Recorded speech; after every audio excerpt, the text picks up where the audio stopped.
Good evening, members. Thanks very much. Right, welcome.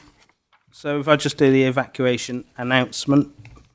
Good evening and welcome to this meeting of Strategy, Finance and Policy Committee. Could I ask everyone to note the fire safety instruction? There are no fire drills planned for this evening.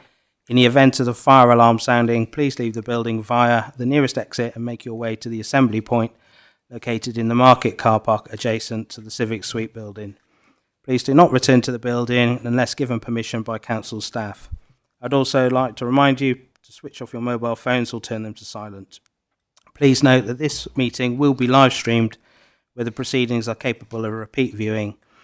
Members of the public can record this meeting providing it does not disturb the meeting and can be done from the seats reserved for this purpose. Therefore, I won't ask anyone to raise their hands because we got no members of the public. Please ensure that your microphone is switched on when speaking and you speak clearly into the microphone. Once finished speaking, can you please switch off your microphone to avoid feedback noise? So if members are not, for any reason, not present for the whole debate on an item, you should consider whether it would be appropriate for you to vote on that item. So item 1 is apologies for absence. Apologies for absence are received from Councillors Belton, Councillor Wootton, Councillor Sutton, Councillor Elliott Mason and Councillor John Mason. Are there any other apologies for absence? So Councillor Lorraine Shaw is substituted for Councillor Simon Wootton. Councillor Jim Cripps is substituted for Councillor Mike Sutton. Councillor Angelina Marriott is substituting for Councillor Daniel Belton. Councillor Nick Booth is substituting for John Mason. So, members, item 2, minutes of the meeting held on the 25th of March 2025. Members, are the minutes agreed? Thank you, members. Item 3, declaration of interest. Are there any declarations of interest? No, there are none. Item 4, public questions on notice. None have been received in advance. Item 5, updates from the chairman. Do members have any questions on this item? So members, are you happy to note the contents of this report? Thank you, members. Item 6, people and cultural strategy. We will now consider the report of the Director of People and Governance providing an update on the people and cultural strategy for 2024-26 and the associated plan. Ms. Mann, do you have anything to add to the report? Thanks, Chair. Nothing further to add, but happy to take any questions. So members, are there any questions, please? No. So members, this report is for information only. So we'll move to item 7, which is the Key Performance Indicator Complaints and Freedom of Information Working Party. We will now consider the report of the Director of Policy and Transformation relative to the consideration of the Q3 24-25 performance data. Mr. Campbell, do you have anything to add to this report? Good evening, Chair. Good evening, members. Nothing really further to report, just saying that this is Q3 of the performance indicators, the FOIs and the complaints that was heard by the Working Party before the minutes came before you at this committee. Happy to take any questions. Thank you. Members, do you have any questions, please? No questions? Okay, members, this report is for information only. Thank you. Item 8, Council Office Accommodation Review. We will now consider the report of the Director of Assets and Investments relative to the Council Office Accommodation Review and alternative options as set out in the report. Ms. Barnes, do you have anything to add to this report, please? Thank you, Chair. The report sets out the recommendations to look at alternative uses for the Civic Suite whilst at the same time whilst we do some further works, which in total cost £85,000. The purpose of the report is to highlight that the review was conducted to look at this building to be the council's preferred location for office accommodation. That review has been concluded and the cost to conduct that would be in the region of £2.5 million. Therefore, with local government reform that's been announced, we are looking at how we get our assets LGR ready. And therefore, the recommendation is that we look at alternative uses for this building so that it delivers financial sustainability, but also is an asset base that can deliver for the residents and the community for now and the future. Happy to take any questions. Thank you, Ms Barnes. Members, do you have any questions on this item, please? Councillor Ward, thank you. Thank you, Chairman. Looking at the various recommendations, realistically, I am personally against R1. There doesn't seem to be any supporting evidence to show that this money being spent will add any value to the asset or enable more efficient working. The savings made from the reduced use of Launchpad would likely take in the region of 7 years plus to cover the 35,000. And seeing as we're only looking to extend another year, this is unlikely to ever be achieved. Given we're still looking at options for the asset, we should not be spending any unnecessary money. So, I'm not particularly happy to support R1. In regards to R2, yeah, happy to support that. But, Can I just, sorry, Councillor Ward, can I just ask you, on your first part on R1, did you have a question for the officer? No. It was just a statement. It's just a statement. Okay, actually. that's fine. Carry on. Thank you very much indeed, Chairman. In regards to R2, I'm happy to support that. Although obviously, ultimately, we need to hold off any decisions until we know more about the LGR, so we can support the recommendation. Not too happy to support further 2.5 million being spent in Rayleigh at this moment in time. And R3, I have no issues whatsoever. Thank you, Councillor Ward. So, members, any other questions, please? Councillor Booth? Yes, thank you, Chair, for the opportunity to just seek some clarification. Thank you, Councillor Ward, for your comments there. I'm certainly far happier that 35,000 is spent rather than 2.5 million. And I suspect, Phoebe, is that just to make things compliant and safe at the 35,000 rather than any drastic improvements? Yep, you're free to answer. Thank you, Chair. So the works proposed is, and the photos that are attached within the report, is to create some workspace here so that staff can be situated here. At this moment in time, as you're aware, the building is not open during core hours. We predominantly, as per the decision previously, use it for committee meetings, but we have the meeting rooms as well, and actually there's the opportunity of utilising their meeting rooms during core hours, but the staff are not able to work from this building in a compliant manner because we don't have the structure here that allows them to have a desk and a space and to utilise a kitchen area. It can only be used as a drop-in session, so you come for a meeting, you have to kind of leave, whereas if some staff are finding that they've got multiple meetings here to accommodate, and actually we need to create an environment that staff can work from here, because we have the Launchpad, which is a modern building that staff have moved into, that our staff are now used to, and it drives staff retainment, it drives the delivery that we get out of staff as well, and our staff are our greatest asset. So the 35,000 is to create a space here that staff can work from to utilise the meeting room, so you're constantly utilising the Launchpad meeting rooms.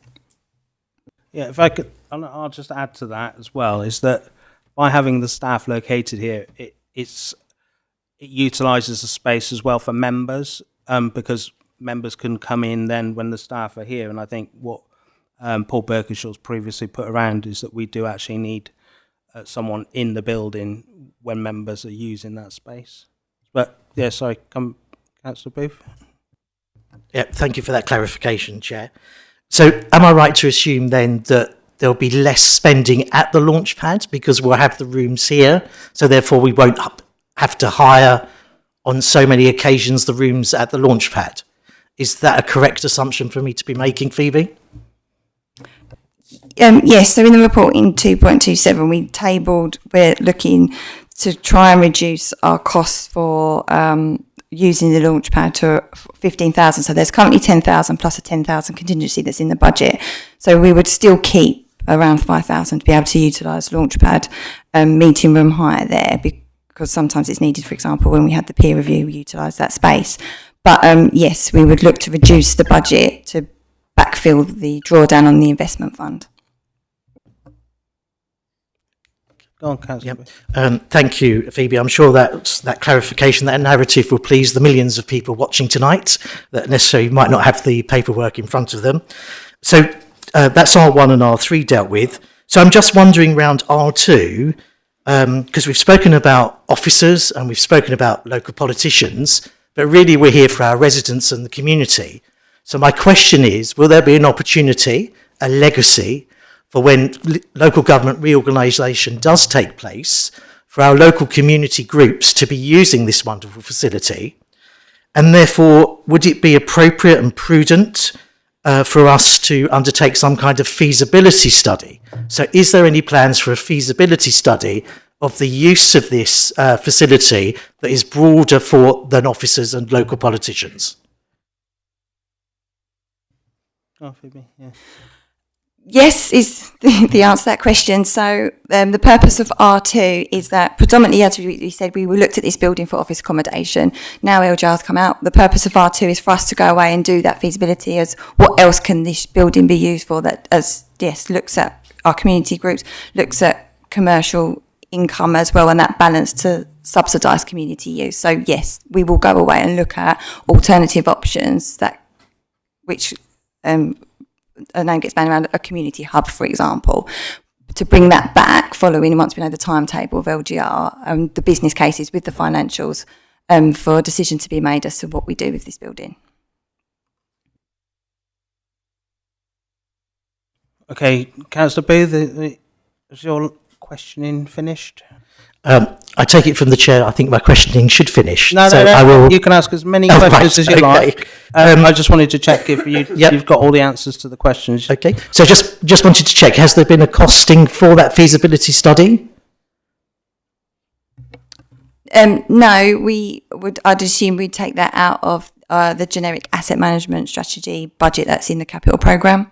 That was originally allocated for HQ relocation, but the budget made it a generic budget so that we can draw down. So we would present that to the Section 151 and then draw down as necessary. Thank you for the clarification. Councillor Linden. On page 10 of 10, 8.21, you've got a costings of 328,000, total immediate 32,000, total year 1 273,000, total year 2 23,000. They're all estimated costs. Where did you get those figures from initially? Because we all know prices are moving, particularly in the building industry at this moment in time. I just wanted to know, where do you actually got your estimated costings from? Secondly, it actually states that if we're to do that refurbishment, you're talking about putting 10 flats on the car park behind here. So is that totally relevant that if that costing is going to go ahead, that it's going to be paid for by those that building work behind us? Ms Barnes. Thank you. So the estimated cost is a summary of stock condition surveys that we've had done on the building, and from the original feasibility works that we had done to come to the review of office accommodation. What part of the brief was, with the external support that we used, was to look at how we fund work, because as I said previously, in the budget there was 1.4 allocated for office refurbishment, office relocation. As the report highlights, in order to refurbish this building to standard, and just for office accommodation alone, we're looking into the region of 2.5 million. Therefore, we asked the consultants to look at how we could generate funding. So one option is to look at how you get further development on it. It's not to say it's definitely, but that's what the business case was, is to look at all options. We've now concluded that we don't want to progress with a full office refurbishment of this building. So we need to go back and look at alternative business cases. But as I said, in order to subsidise anything that delivers for the community, that has a financial subsidiary that we have to consider, because we don't have the budget allocated for it. I want to come back. Councillor Linden. Please, Chair. Through the Chair, how up to date are those estimates that you've got? I know you said they're from previous surveys that you've done, but how up to date are those estimates? Because I know for a fact that that industry, the prices are actually increasing quite dramatically at this moment in time. So it's all well and good putting estimates down, but it's how relevant they are. I've got another question to ask, but if you can answer that one first, please. So all the work was concluded by the end of last year. Our project surveyor, our internal project surveyor that's working on this, looked at these costs and refreshed them based on the RICS basis. So we will always look at stuff and refresh it based on RICS percentages. So I'm confident that they are very relevant costs. They're estimated as all. As the report highlights, they also don't include the costs of project support and any other costs around legal on that. But for the condition survey that we had and all the other surveys that were concluded last year, and once we got the report issued to us, they've been re-looked at and revisited before we publish the report. If we are to fund it by construction of 10 residential apartments, is that planning still in place that was previously in place? Or will we have to start again with a new planning application? Okay, so Councillor Linden, what we're considering now are the recommendations in the report, and I don't think that forms part of that. If you got any, Fiona, have you got something to add? Yes, I think just to clarify for everyone, the report that we've attached was a report that was done to examine options for moving staff back into the building. That isn't the recommendation in the report. The recommendation is actually around taking a small proportion of this building and allowing it to be turned into meeting rooms for the 35,000. One of the reasons that we're not recommending the findings of that report, including how you would bring in some additional funding through any redevelopment on the site, is because the cost being so significant. So that isn't the recommendation. The recommendation is, in the light of LGR, to do some minor works to the building to allow some increased meeting room space. So I'm not saying that report would be revisited at some point in the future, but at the moment it was just an information report to attach to the recommendation. Go on. Thank you for that. I will be supporting this report. I just wanted those items clarified for me. Thank you very much. Thank you, Councillor Linden. Councillor Shaw, and then I'll come back to you, Councillor Ward. Thank you, Chairman. This is for Phoebe. 8.21 page, it says that total immediate is 32,000.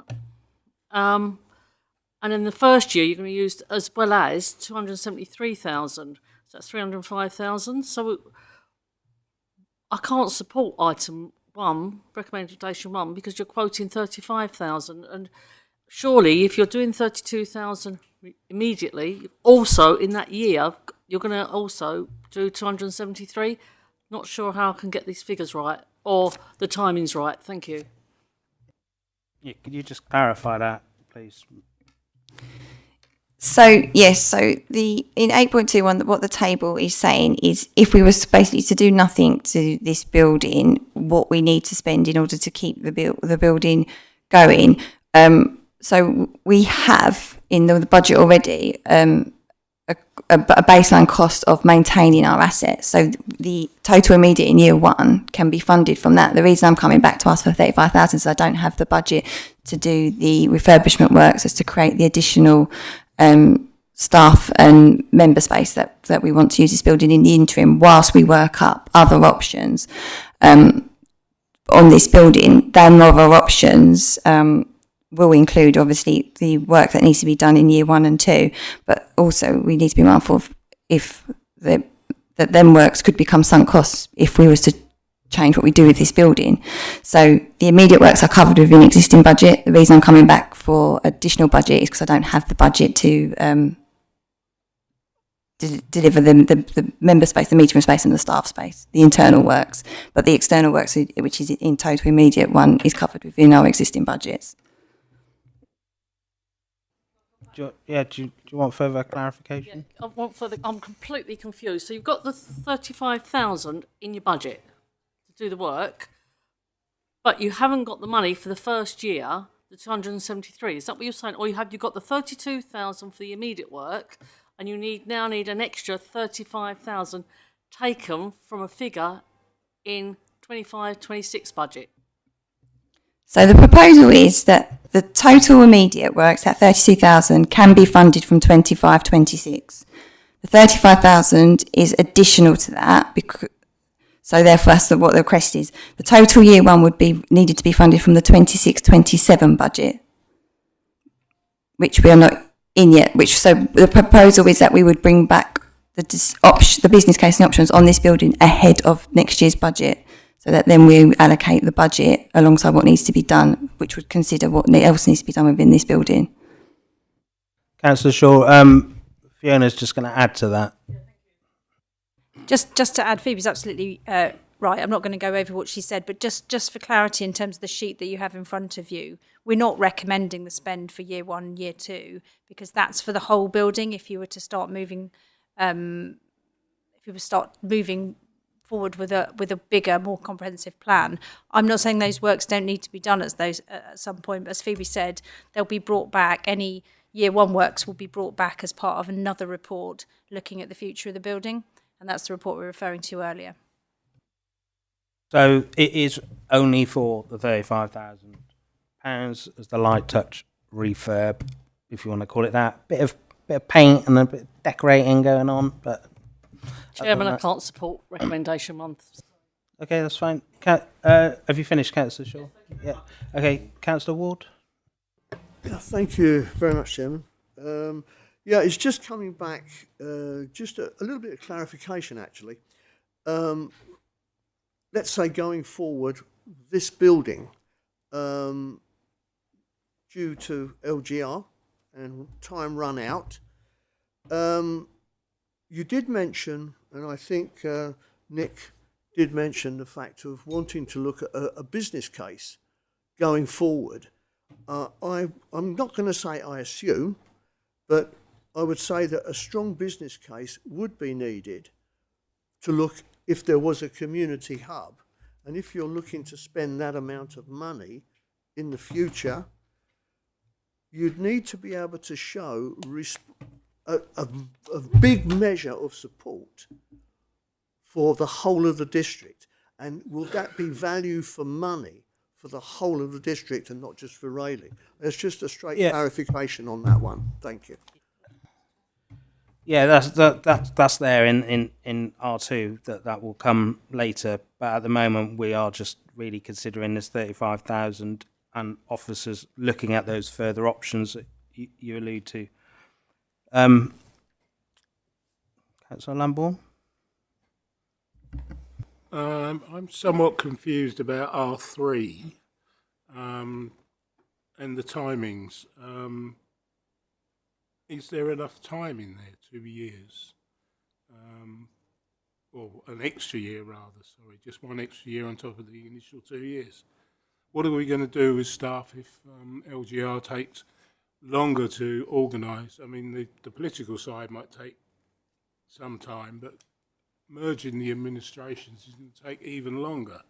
So I don't think an extra year at the launch pad is a good idea unless we've got a plan for something else to replace the launch pad. And how much is one extra year at the launch pad? So, who wants to answer that? Yeah, Fiona's going to answer that. Phoebe can probably give you the figures and how much it costs, but I think the extra year is to buy some time so we have a clearer picture around LGR, rather than necessarily saying that's when LGR is going to be completed. And once we have a more complete picture around the proposed option for the future of the council, then we'll be able to bring back some options to you, having completed that feasibility study for consideration. But it's basically buying a bit more time to let those LGR conversations run.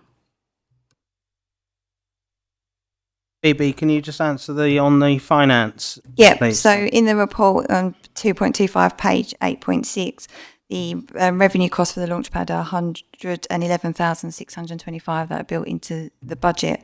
So that is our annual cost from operating out of the Launchpad. Okay, Councillor Lambourne. In that case, in view of Fiona's answer, can we reword this to say that this is an interim measure? It looks like it's just, you're not making, it doesn't make any allowances for the fact that we're going to look at this again later. Thank you.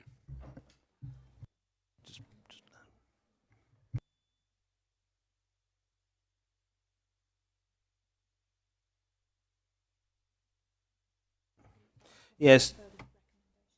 Yes, so Councillor Lambourne, R2 does deal with that, where officers are looking at those further options for the site, for this building. And I think what we all need to accept is that LGR, the decision on that from government, we're not really going to see anything to September. So we do need, and so we are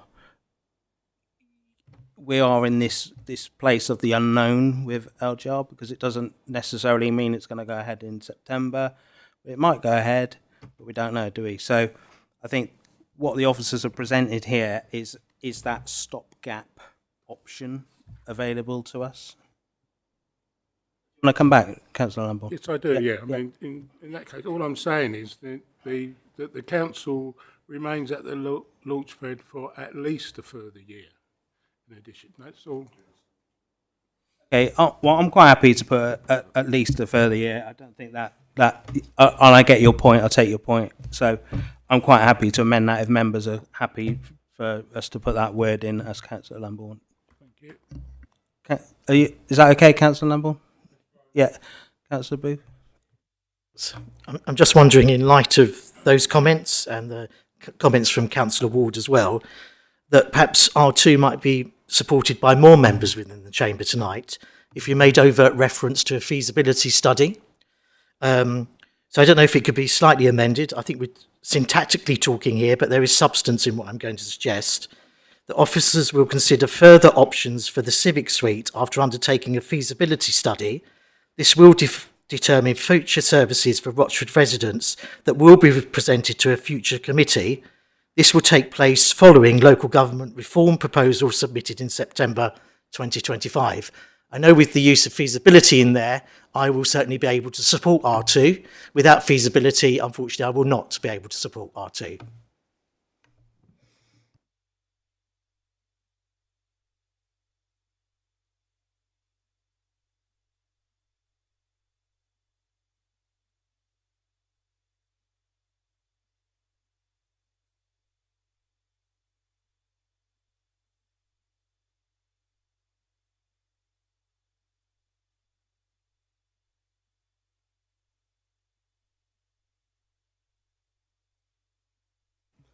Just taking some advice here.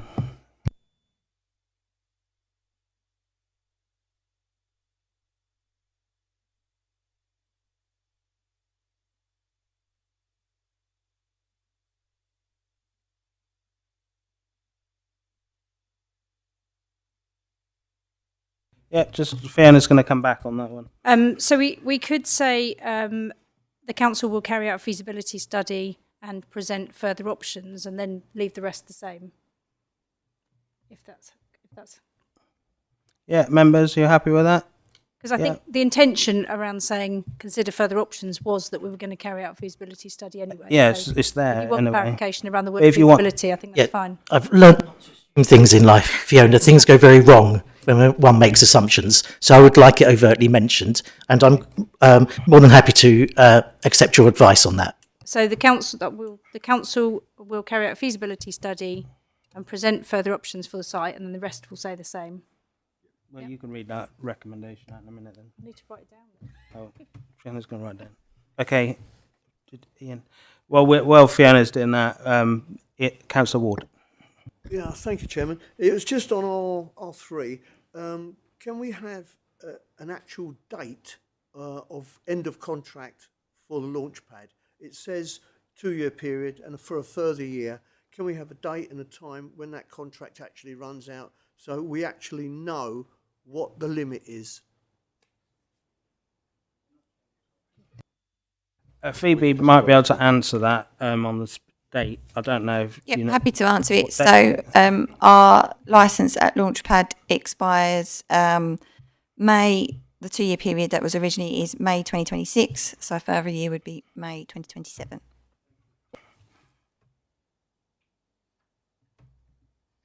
Okay, members, I'm going to move to the recommendations now then. So, members, I'm going to move from the chair R1 that £35,000 is allocated from the investment fund reserved to carry out light refurbishment at the Civic Suite ground floor to create some space. Members, all those in favour? Yep, that's unanimous. Oh, no, it's not unanimous, sorry. Yeah, those against? That's, okay, got that? Okay, thank you, members. Right, and R2? So R2 Okay, is I can the read it. council will carry out a feasibility study and present further options for the site that can deliver multiple services for Rochford residents to be presented to a further committee following local government reform proposals submitted in September 2025. All those in favour, members? Are you in favour, Councillor Shaw? Great.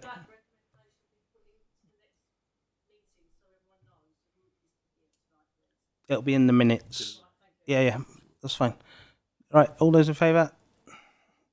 Right, that's unanimous. Thank you, members. So, R3 members, the council remains at the Launchpad for at least a further year in addition to the previous maximum 2-year period. All those in favour? Okay. Thank you, members. That's unanimous. Right. We move on. That's carried, members. Right. Item 9, consultation and engagement. We will now consider the report of the Director of Policy and Transformation relative to the outcomes to be achieved from developing a one-team consultation and engagement policy. Mr. Campbell, do you have anything to add to the report?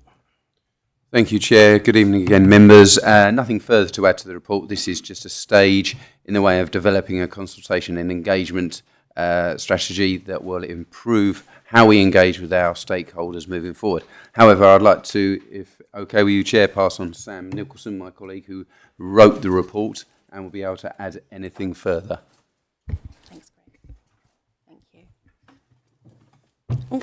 So, as Greg has introduced the report, just to reiterate that the report explains the rationale for developing a policy and strategy, the outcomes to be achieved, the activities to be undertaken as part of that development process, as well as a timeline that we'll be working to.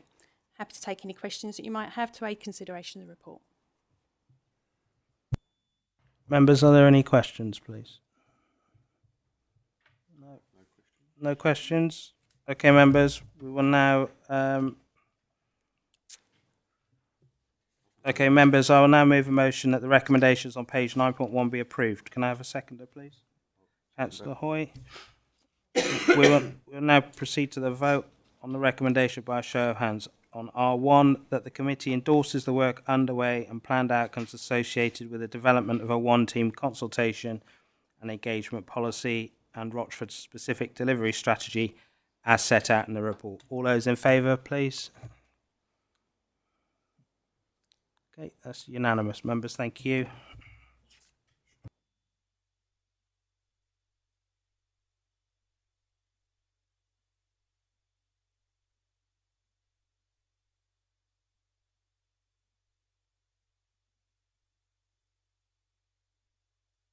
Okay, members, I like to admit my mistakes. So we're just going to flip back to the previous item on item 8. Because, members, I did make a procedural error where I didn't get a seconder. Very naughty of me, but sorry about that. So we're just going to do the vote again after I propose. Is that okay, members? So Members, I'll now move a motion that recommendations on 8.1 be approved. Can I have a seconder? So that's Councillor Hoy. So members, we're going to now take a vote on those recommendations again. So R1, that 35,000 is allocated from the investment fund reserve to carry out light refurbishment at the Civic Suite ground floor to create some office space. All those in favour? All those against? Okay, thank you, members. On R2, Fiona will read that one out.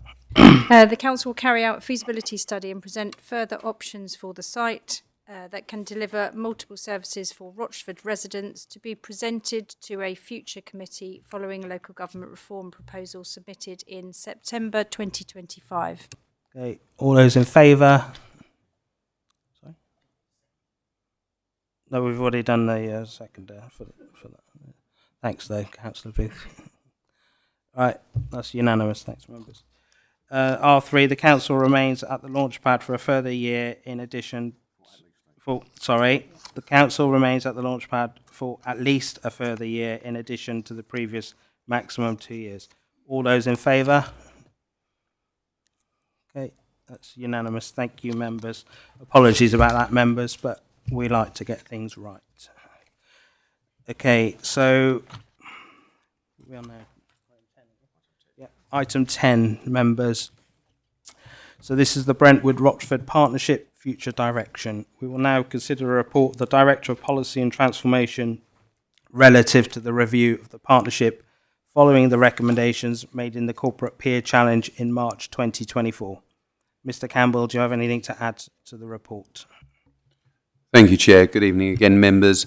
Just to say that this, as the Chair just pointed out, is following a recommendation of Brentwood's Peer Challenge just over a year ago, and we engaged with the East of England Local Government Association to carry out a review of the One Team and the transformation projects that we have.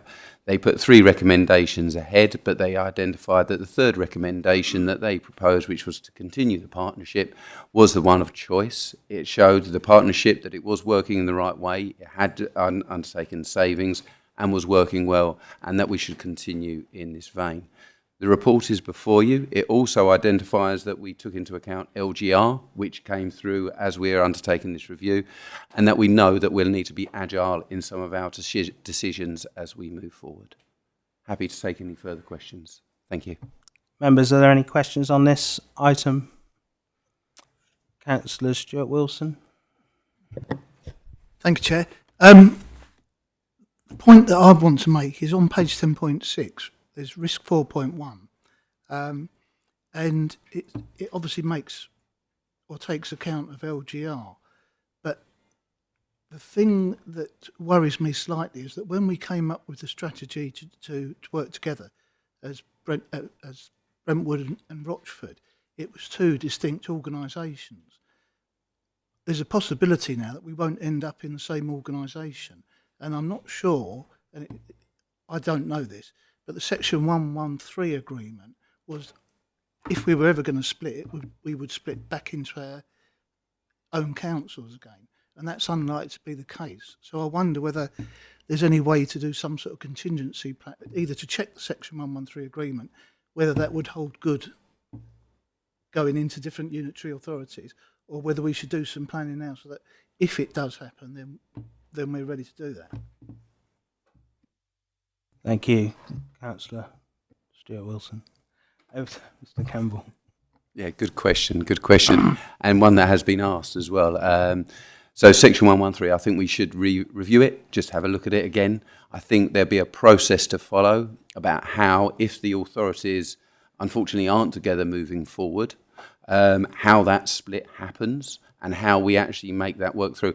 I would suggest that there'll be a process initially to move the 2 authorities apart, and then a process to then unite them with the new authority that is being created. So we follow a nice, clear, set out authority or process to go through. But it's a good point. We will go through the 113 and just check, because I think there are, it doesn't refer to LGR because it wasn't on the table back then, but it refers to how we do disengage from each other. Thank you. Yeah, I would think that that section 113 is going to just fall away naturally in the process, personally, but as the councils will cease to exist. But you've probably got a much better point than that, Councillor. No, it's just, I just do remember when we were coming together that the review committee looked at this, and that was one of the concerns of members. If we didn't want to be together sometime in the future, how could we manage that? And there's no way we could have foreseen that LGR was coming. So that's the point, really. Thank you. All right, any other questions, members? No. Okay, members, I will now move a motion that the recommendations on page 9.1 be approved. Could I have a seconder, please? Councillor Hoy. Members, we will now vote on the recommendations. Are we happy for these to be taken on block? Yeah. Okay, all those in favour... Oh, R1, that the committee endorses the ELGA report and its findings. R2, that the committee endorses the planned activities in response to the recommendations made in the ELGA report. All those in favour? Right, that's unanimous. Thank you, members. Right, so item 11, which is the workforce overview 24-25. We will now consider the report of the head of paid service and CEO relative to providing an update on the organisational overview of workforce information and data in respect of Rochford District Council. Ms Sayward, do you have anything to add to the report?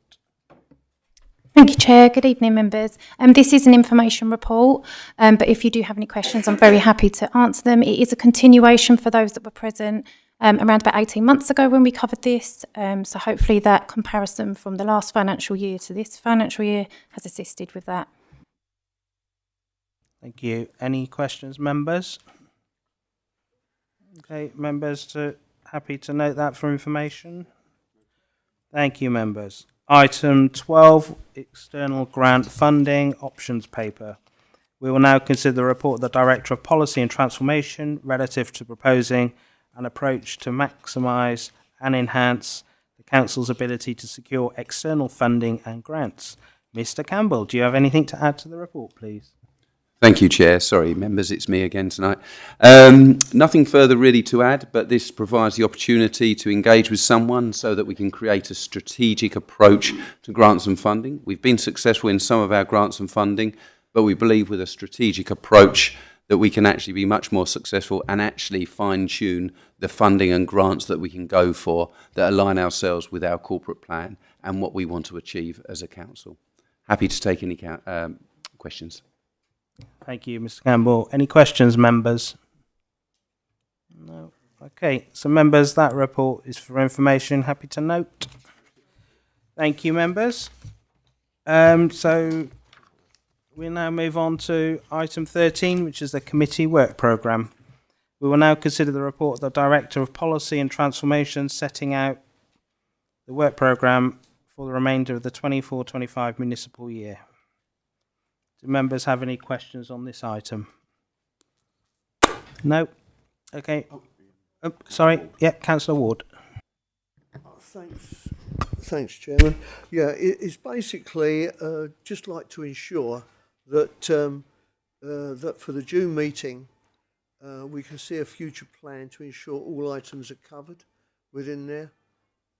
If we can ensure that that's okay. Yeah, thank you, Councillor Ward. Mr Campbell. Thank you, Chair. I think what we can say is all items that we are obviously aware of that are coming up, because there may be some added that you may want to add throughout the year, but of course we will be trying to put together a plan for the future year coming. Is that okay? Thank you. Okay, members, if there's no more questions, I will move a motion that the recommendations on page 13.1 be approved. Could I have a seconder, please? Councillor Hoy. Members, we will now vote on the recommendation R1 that the committee approves its current work programme as per Appendix 1. All those in favour? That's unanimous. Okay. Well, thank you, members, for the final SFP meeting of this municipal year and for all your input and attention. And that will conclude our business for this evening. Thanks for your attendance.